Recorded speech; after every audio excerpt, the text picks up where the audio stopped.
We want to stay on the healthy track because this is going to be a big eating and drinking weekend for everyone who happens to be a sports fan. Joining us now, Missouri native, Dr. Travis Stork from the Doctors. Dr. Stork, you're also a St. Louis guy. We know you love your comfort foods. So here in the Midwest, are there any go-to substitutes when we're making all the rich foods that we love? There are, and these are foods I grew up loving, and luckily hosting the Doctors for 10 years now, I've learned for my heart health, I need to make some healthy substitutes. So as an example, things I love during games like the Super Bowl are healthy chilies, a veggie chili where you're throwing in all these wonderful hot sauces and vegetables.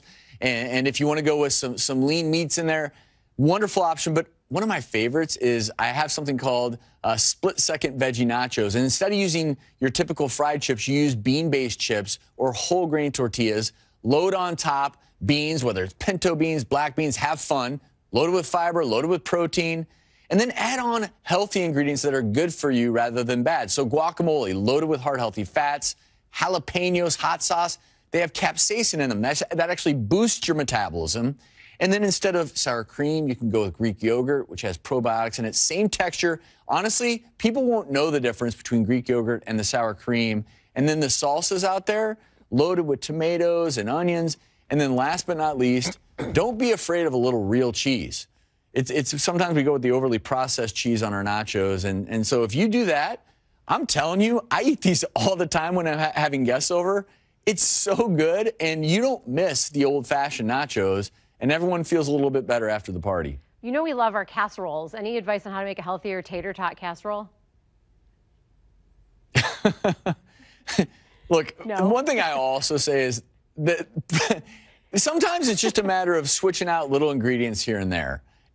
But then again, I will say, even as a doctor who promotes heart health, every now and then it's okay to not deprive yourself. Oh, that's good. And then I just say portion control, portion control. Do you have advice on how to avoid a hangover? Is there anything that you need to do throughout the day? I mean, besides just don't drink, what would be your second choice for avoiding a hangover come Monday morning? Okay, so obviously don't drink. The next one is going to be really profound. Okay. Drink less. And I'm being serious, but also I am going to be realistic and know that during the game we're eating, we're drinking. But if you know that you're prone to watch the game, socialize, and you sort of, we call it mindless drinking, if you have an alcoholic drink, make sure your next drink is a glass of water. And if you're going to have another alcoholic drink, fine, but then, you know, intersperse glasses of water, because it does two things. Number one, it slows down how much alcohol you're drinking. But the other big thing is it keeps you hydrated.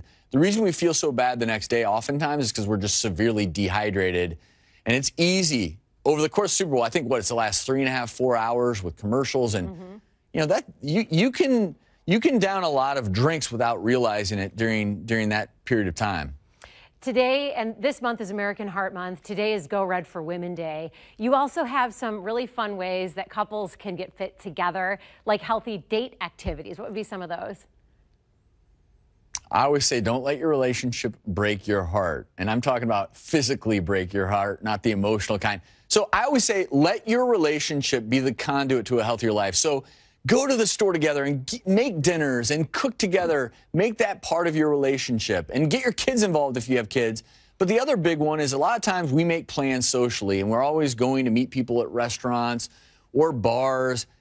Meet your friends and go as a couple to a spin class or maybe a boot camp class or a yoga class and start to incorporate that, even if you just start once a week. Hey, date night's going to start and we're going to go take a fun spin class. It's really interesting how that can really jumpstart a couple being healthier together. Dr. Travis Stork, thank you so much for talking with us. Have a good one. Enjoy the game. Dr. Travis Stork and the rest of the doctors weekdays at 10 a.m. on our sister station, KSMO. He starred in movies like Paul Blart Mall Cop and Definitely Maybe, and joining